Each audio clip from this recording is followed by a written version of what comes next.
What's good, people? We back with another one. This is Daryl D. You're watching Daryl D's TV, and we're gonna talk about some more vinyl today. Now, this is another video I'm doing about some incredible albums that I have found over the years for one whole dollar. Now, as I mentioned before, if you digging like I'm digging, then you're gonna find those dollar records, and there's always gonna be dollar records, but every now and then, from time to time, you find one of them burners. You know what I'm saying? You find one of those super rare joints, or just something that might have been out of your price range, and next thing you know, boom, it's a part of your collection because you got lucky. Well, I've gotten lucky a lot over the years, and it's just a matter of time. If you stay out there, you stay in them crates, you stay at them garage sales or those thrift stores or those record shows or just record stores. Every now and then it still happens nowadays, even though so many people know what they have. But the more you're out there, the more of a chance you're going to have to find some of those crazy records that you just don't see too often. So I pulled out 10 more that I want to share with you guys, and actually they all happen to be jazz records, which is cool. I think they're mostly jazz anyway. So let's just get started. Let's take a look at some real cool stuff. I want to start off, I don't even know, to be honest with you, who does it. Okay, film score composed and conducted by Ronald Stein. Is Ronald Stein a jazz guy? Or is he just I don't know. I'm not sure. But this is the soundtrack to the movie called Getting Straight. You guys familiar with this? I've never seen the movie. That's a fact.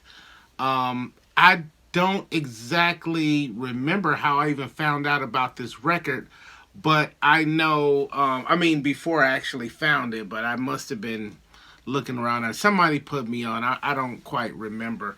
But there's a song on here called Pigs Go Home. And this song has a really dope drum break on the song. If, that's your kind of thing. I love drums. So of course I had to pick it up for that. And then the same song is also a sample, a Dr. Dre sample, one that he used many years ago. So, and they're both on the same song, so that's pretty cool. So yeah, I remember I found this one on the streets of New York, right in Upper West Side of Manhattan. And I remember walking down the street. This was right around 72nd, 73rd Street and Broadway, somewhere in that area. And there's always records on the street over there in that area. Plus there's like a bookstore, record store, I want to say right on the corner right there. So you tend to find a lot of books and records on the street. Well, one day I'm walking through there, one summer I was there many years ago, and there was some guy and he had like a flatbed truck. And there was just like stacks and stacks. There was probably 8 or 10, maybe 4-foot stacks of albums on this flatbed truck. And they were all soundtracks. Every last single one of them were soundtracks. And out of all of the records on that flatbed truck, this was the only one I found. The only one that I found. Now, it's possible I could have passed up something that I didn't know about or whatever. I don't know. But I definitely picked this one up, and it was a really cool find for $1. So cool. That's the first one I wanted to show you. Next up, this is a Sun Ra record, And let me get this right. Sun Ra and his Intergalactic Research Orchestra. Live at the, I'm not even going to attempt to pronounce this word, and Berlin festivals. And this album is called It's After the End of the World. Has anybody seen that album before? Now, my version has some serious damage all up in this region. But other than that, the record's in fine shape. Let me show you this word I couldn't pronounce. Maybe somebody could help me out with that. Yeah, I don't know what that says. Anyway, yeah, I found this for a whole buck. And if I'm not mistaken, this was in some tiny mom and pop thrift shop. I hope I'm saying that right. Because I kind of barely remember this record. But I think that's where I got this one from, was like a thrift store somewhere for 99 cents. And then Sun Ra, okay, for those of you who don't know, this dude's a madman. Let me just say that real fast. And he does free jazz. Now, free jazz is pure insanity. It's the craziest. I don't even know why I own this. Probably because of Sun Ra. He's just a nut job. And for those of you who know who Sun Ra is, you know where I'm coming from. But for those who don't know or who are not familiar, let me explain to you what free jazz is. Free jazz, just imagine they take like 10 people or more, all with different instruments, put them in a room and get them hopped up on coffee or caffeine or speed, or get them all hopped up and just tell them, hey, everybody start playing at the same time. Just play like there's no tomorrow. And then meanwhile, they hit record and they just record a whole bunch of chaotic instrumental mayhem. That's what free jazz is. So that's pretty much what this sounds like. Now, I don't have a ton of free jazz, but I do have a nice small little selection of it. Matter of fact, I have another one. Oh, the next one coming up is free jazz as well. But it's Sun Ra, and Sun Ra is like a force all unto himself. Some of y'all know what I'm talking about. But in Sun Ra's records, his original pressings are really rare and they're really expensive, a lot of them. You do not see them very often at all. So this was an incredible find for me. Let's keep it moving. So here's another one. This is also some free jazz. This is Alice Coltrane. And the name of this album, Reflection on Creation and Space, a 5-year view. And mine has some serious damage down here. I had to take this out of the bag. Look at that. Am I showing you that? Yeah. Look at that. There's some serious damage on this record, man. Look at that. Anyway, number one, it's Alice Coltrane. And you always grab Alice Coltrane when you can. And number two, it's a rare kind of record. You do not see these original pressings very often at all. Me personally, this is only the second copy I've ever seen just out in a while. I think right now, I can't even think of the store. I think it's Records and Candy has a copy of this on their wall right now. Make sure you check them out if you've never seen them, right here in Phoenix. Anyway, yeah, this is some crazy sounding stuff too. Now, don't get me wrong. I love jazz music, but I don't like just any jazz music. I still like my jazz to make some type of sense. Free jazz makes no sense. And for you jazz, hardcore jazz, don't come at me. I ain't trying to hear none of that. I'm giving it to you the way I'm giving it to you. Period, in the story. Anyway, free jazz is crazy. It's crazy, chaotic, crazy sounding stuff. And this album is just out there. It's like, it's way out there somewhere, way out. You know what I'm saying? But it's Alice Coltrane. and you gotta give props just to that. Alice, just like Sunrise, just one of those musicians that you pay attention. You know what I mean? You might not get it right away. I don't get it still to this day, but I know that Alice is important enough for me to hold on to and just try to get it at some point in time. But this is some crazy sounding stuff right here, you know. All right, let's keep it moving. Okay, so these next two are pretty cool. So the first one I want to show you is Miles Davis, 7 Steps to Heaven. Now, Miles Davis, this particular album and where I got it represents a whole kind of cool type of story. So let me just show you the other one too. Now the other one I want to show you is John Coltrane, A Love Supreme. So I bought both of these records at the same time. This was a purchase I made at a flea market. A flea market that was not too far from this neighborhood that I used to live in. And it was in the parking lot of this casino. And this casino, once or twice a year, would have this big, humongous flea market.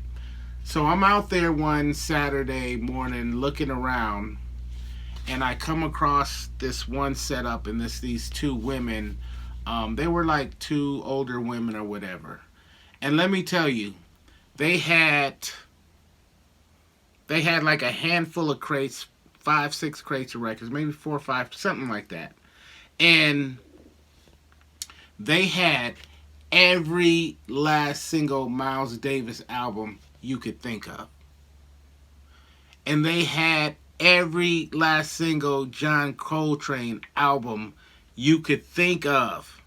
And they also had every single, what's his name, Frank Zappa album. I mean, they had everything, man. It was like, I'm sure every last single record wasn't in there, but it was definitely the bulk of all of their discographies. I'm talking about, it was probably at least somewhere around the 80 to 90%, if not more, range of what they had from each of these artists.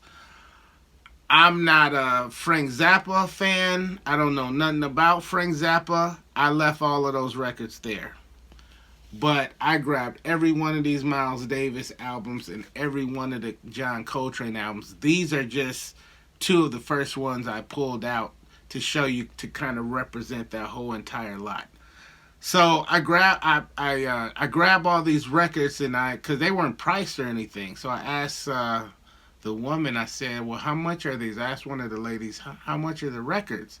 And she said, and she just looked at how many I got, and she just gave me a price. And then I repeated it. I don't remember what the exact price was, but she gave me this price, and I kind of repeated. I'm trying to do the math in my head, and she said, "Is that too much?" And I said, "No, that's fine. That's great." And I paid her. So after I got home and I counted everything, and I kind of divided it by, divided the number of records by the price that she gave me, it turns out that every one of these records came out to around $1.40, $1.30, $1.40 per record. So I got all of those. So I didn't keep them all. I already had a ton of Miles Davis already. I did not have a lot of John Coltrane. But I kept probably 10 or 15 more Miles Davis records. Maybe a little less than that, actually. And then I kept maybe 2 or 3 John Coltrane albums. And then the rest of them I put on eBay, because I was a heavy eBay seller back then. I don't mess with them at all now because they're like crooks and all of that. But that's a whole nother story. Anyway, go check out my video, Goodbye eBay, if you want to hear more about that. Anyway, I put them all on eBay, all the rest that I sold, and I started the bids at 99 cents, and I sold every last one of those records. I think I sold them anywhere between 15 and $40 a piece for all of them. It was an incredible score.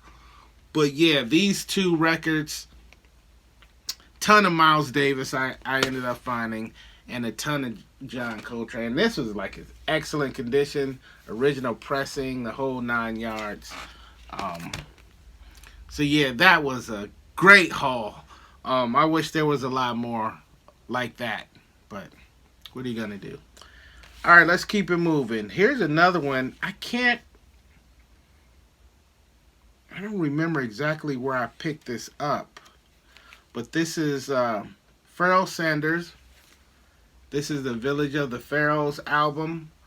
I don't remember where I picked this album up. I almost want to say I picked this up at like a yard sale. Um, but it wasn't like they were selling everything. It was just records. And I picked up some cool stuff out of there for $1. And I believe this was one of them. It's got the little punch hole. It's not in the greatest condition. You know, it's got some ring wear, which is common among records this old. What year is this? What does that say? 1973. And so, like, you know, the picture sleeve is split there. I took the record out since it was split because I didn't need to. There's the record right there for you. But yeah, another Ferell Sanders. That's another artist you just don't see original pressings, and you know you don't see him often. He's got some later, more modern stuff that you can find a little bit quicker. But some of this older stuff you just don't. It just doesn't pop up a lot. So that was a real fortunate find that I was able to pick up. I forgot to take this one out. This is a cool one too. This is another cool story. This is Bama the Village Poet, Ghettos of the Mind. This is a good record right here. This is another record I found on the streets of New York. I think this was really, really cool. Now, this record actually cost me a little bit more. This was $2. $2 record right here. And as you can see, you know, it's got like some masking tape around there because it was falling apart and in really bad shape. I didn't put the masking tape on there. It was already on there. But I probably would have if I would have found it. This is like spoken word jazz over some jazz and stuff. It's really, really cool. What's really memorable about this record is I found this, and I want to say like maybe the next day or two, I was in, was it Record City? I hope I'm saying that right. Record City, that record store that used to be in Manhattan, like down in the Village area. They closed, but they were an incredible store. I went in there, I saw this on the wall for $50. Like, and I had just bought it like the day before or so for $2 on the street. So, and I didn't even know what this was at the time. I just thought, hey, this looks cool. It's on Chess Records. You know what I'm saying? Like, can't go wrong with Chess for the most part. Let me grab this. And then I was digging, you know, the artwork over there. And so when I saw it on the wall for $50, I thought, okay, this must be something. There must be something to this record. Great album. Great album if you're into poetry, spoken word, stuff like that. So that was a great find. Yes, Doug Karn, Adam's Apple on Black Jazz. Gotta love anything on Black Jazz. Anything on Black Jazz, just grab it. If it's cheap enough, grab it, ask questions later. I bought this record at the Beat Swap Meet in LA many years ago. Any of y'all know what the Beat Swap Meet is? the Beat Swap Meet was only the illest, most incredible record show in the history of the world. Yeah, tell him Daryl D said it.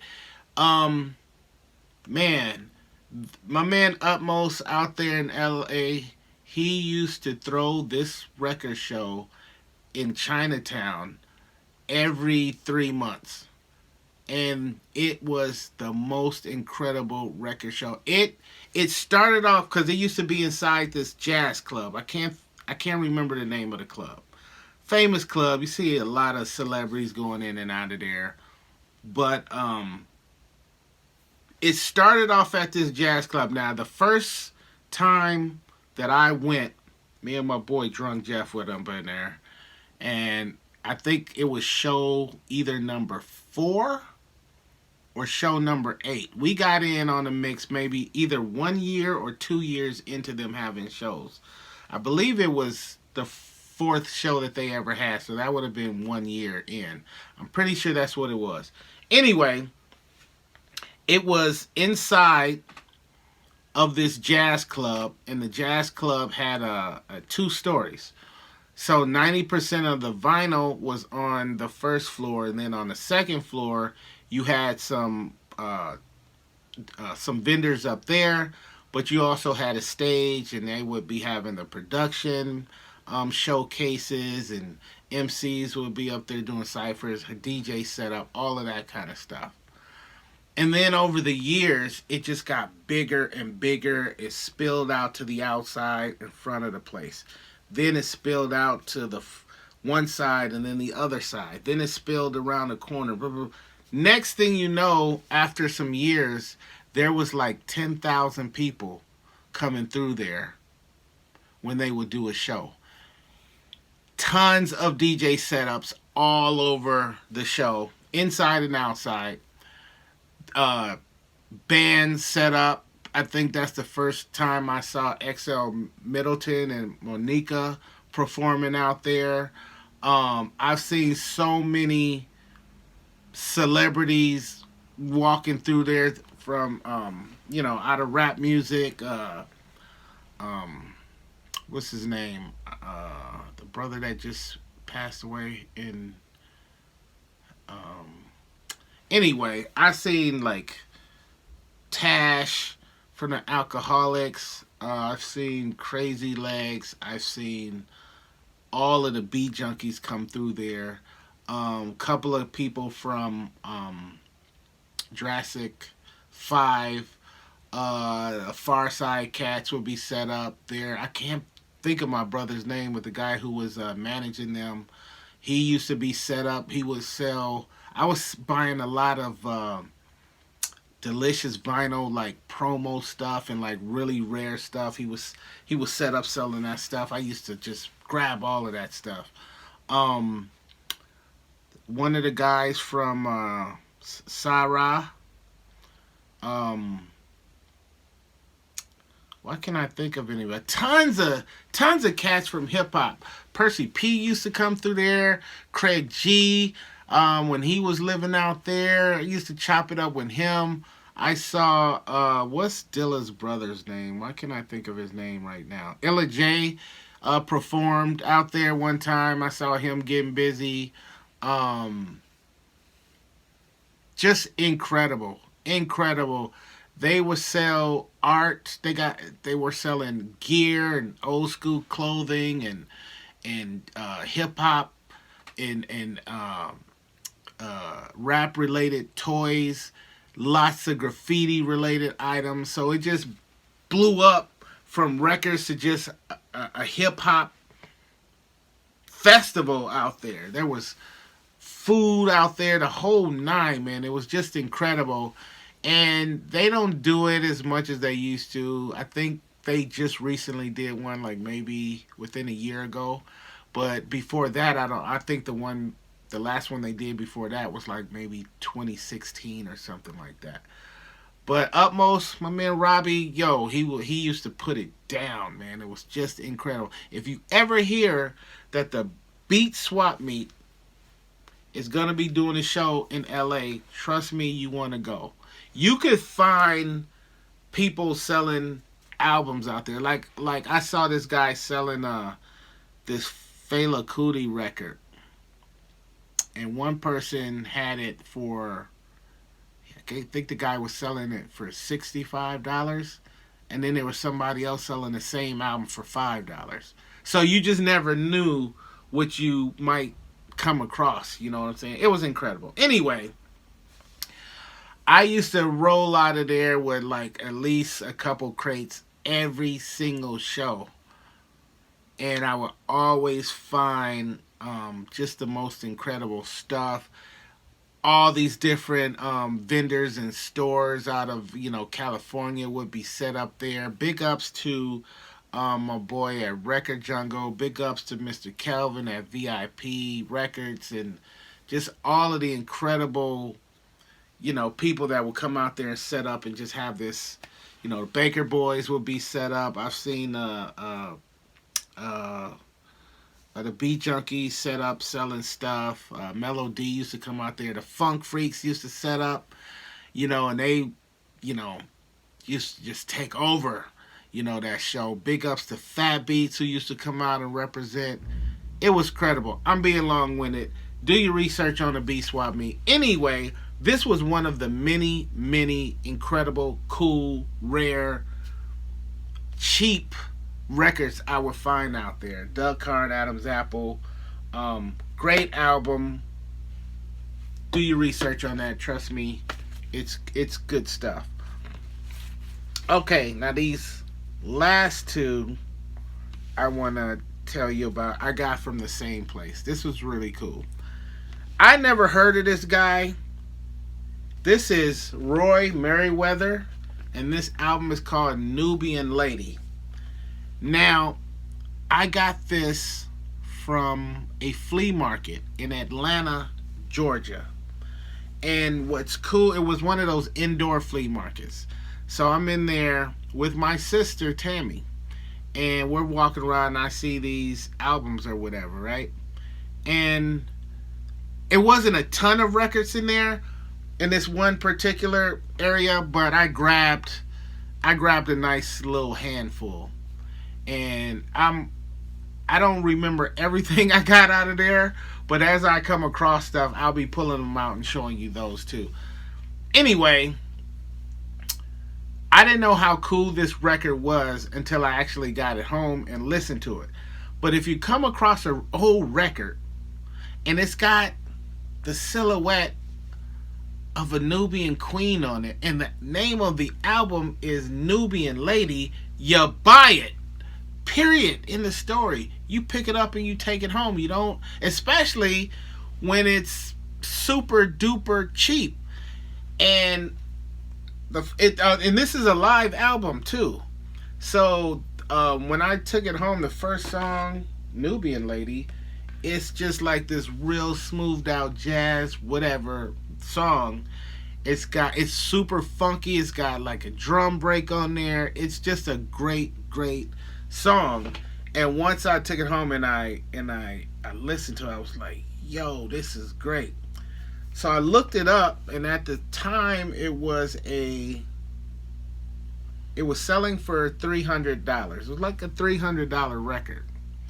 And I was like, if I sell this, I could really use the money. You know what I mean? So I put it online, and I put it, I didn't really want to sell it, but I could really use the money at the time, and so I put it up for $400. And I think, I don't know, 3-4 weeks went by, I think, somebody bought it. And as soon as they bought it, I was just like, man, I don't even want to get rid of it now. I was like, oh. And they paid me right away. It was like, boom.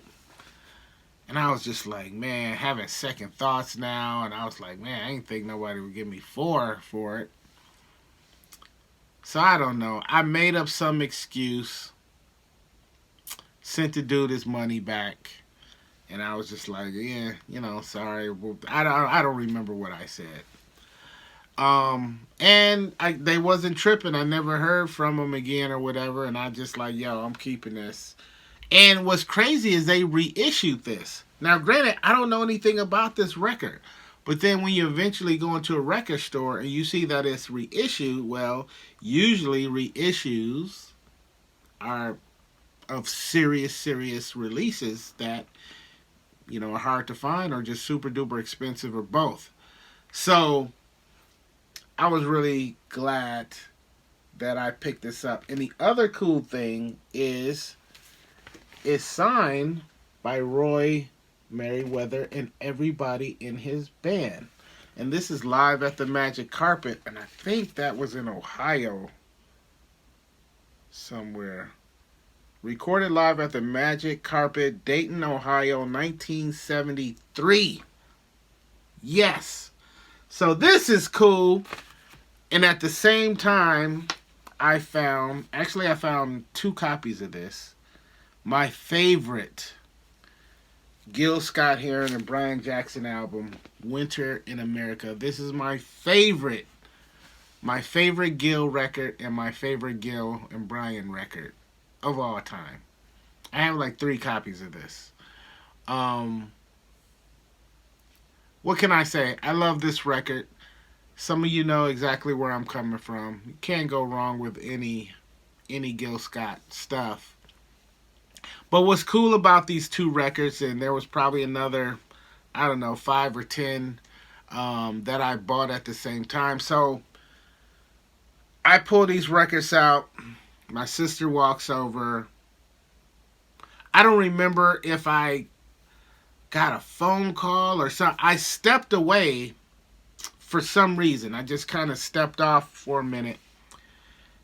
Couple minutes, and then I come back over there, and my sister had like negotiated a price or something. And turns out all of these records I ended up getting for somewhere around $1.30, $1.20, $1.30, $1.40, somewhere around in there.